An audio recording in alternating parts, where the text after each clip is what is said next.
as Russia and the United States seek to divide Europe. He must start supporting Europe.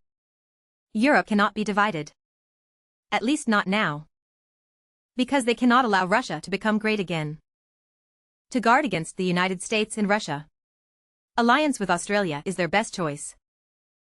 Russia agrees to a 30-day ceasefire. But specifics must be discussed with the leader. This discussion seems to resolve the war. But in reality, it is about dividing Europe. Now, Russia wants to restore the glory of the Soviet era. The leader wants to make America great again. Their path to achieving these goals is to place Europe on the table. However, dividing Europe is absolutely unacceptable. Let me ask you. What poses the greatest threat to them, Europe, America, or Japan? The answer is none. It's their good neighbor, Russia. Russia has always been a lurking threat. Historically, the Soviet Union was their big brother. But when there is no danger, the big brother becomes the greatest threat. Stalin once sent a telegram to the leader, demanding cooperation. The leader refused. Later, after victory in the Crossing Battle, Soviet diplomats fled to Guangzhou with Kai Shang, while the American ambassador remained in Nanjing. Historically, the only real threat of nuclear attack came from the Soviet Union, cleverly diffused by the leader's tactics.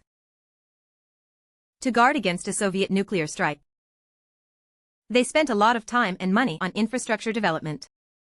This greatly affected their economic development. Even after the Soviet Union's collapse, Russia sold advanced weapons to India and Vietnam, more advanced than those sold to them, aiming to suppress their development. Moreover, the Big Brother has occupied millions of square kilometers of their territory and still has not returned it. If Russia restores the glory of the Soviet Union, after controlling Eastern Europe, it will not stop expanding. Its next target will be Central Asia, seeking outlets in the Far East. History has proven countless times that the northern land power, Russia, and the eastern maritime power, the United States, are their greatest threats. Russia and the United States dividing Europe is like Zhao and Chu dividing the Qi state during the Warring States period. Initially, the Qin state and Qi state were not bordering. Dividing Qi was more disadvantageous than advantageous for Qin. So when the five nations launched the attack, Qin, as a major force of the coalition, opposed the division of Qi. Because once Qi collapses, it will only benefit the neighboring Zhao and Wei. Qin, which does not border Qi, will find it difficult to gain benefits. In hindsight, Qin's laws were timely. After Qi's fall, Zhao quickly rose, becoming the biggest obstacle to Qin's unification. Other neighboring states constituted a great threat to Qin. Now, the same applies to them. Far from Europe. If Europe collapses, most benefits will go to the US. Russia will divide it.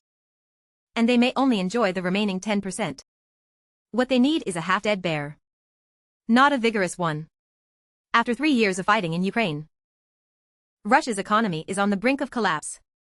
Now Russia can barely hold on in battle, largely thanks to indirect support from their industrial system. Although they have not directly sold arms to Russia, Russia can purchase a large number of civilian goods and components from their market, which can be modified for use in battle. Without their industrial support, Russia would likely only have capabilities reminiscent of World War II. Thus, once Russia gets a breather, they must strictly control exports of goods and technology to Russia. They cannot allow Russia to recover too quickly. The great leader had tried to apply for NATO 4 times. If Russia joins NATO, then their entire northern region will be exposed to American firepower. What good can Russia bring? Even Russian expert Karachev stated, they are neither allies nor friends. They are just fellow travelers. In the 70s and 80s, the greatest threat came from the Soviet Union in the north, with millions stationed at the border. Now, their Type 99A tanks have shifted from small-scale markets to mass production. What are these tanks for? They are to guard against Russia. Because fighting America does not require tanks. Type 99A can only reach the Far East. They need Russia to help share the global pressure from America. Russia cannot collapse. But it also cannot rise. They actually have a strategic cooperation foundation with Europe. According to the principle of distant diplomacy, Europe is their natural ally. There are no geographical conflicts with Europe. And they complement each other economically. From a strategic perspective, whether it is the United States or Russia, the annexation of Europe would be extremely detrimental. If the US captures Europe, Europe becomes America's largest external base. If Russia captures Europe, it becomes an enhanced version of the Soviet Union. They would have to station millions in the north.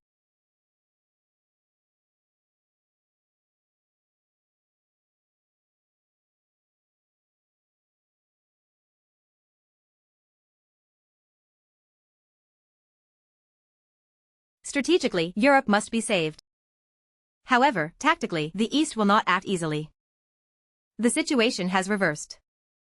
Now Europe seeks assistance. It is no longer about the East seeking Europe's support. Europe must open its market to the East. And it must also acknowledge the East's influence. Liu Xia also stated, the reason the East does not need to court Europe.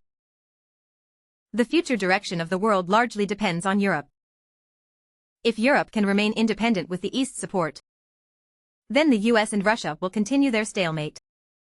Once the US and Russia divide Europe, they might unite against the East. If the US and Russia collaborate, the US could block trade routes. Russia may continue to restrict the Eurasian land bridge. The East would then face a very difficult situation. At this moment, Australia's role becomes prominent. As the world's most resource-rich country, Australia is a perfect complement to the East. The East consumes 1.6 billion tons of iron ore annually. Domestic reserves total only 45.8 billion tons. The quality is also low. The East's dependence on iron ore imports exceeds 80%. Australia's iron ore reserves can support the East for over 70 years. Australia has not only iron ore, but also the world's largest oil reserves, and abundant coal, bauxite, and lithium resources. Even more astonishing, Australia theoretically can support about 1.9 billion people. Currently, only about 8% of the land is developed for agriculture. The surplus produced can feed approximately 60 million people. Yet, its population is only 25 million. As Gao Zhu said, the world should not be ruled by one person, but by all the people.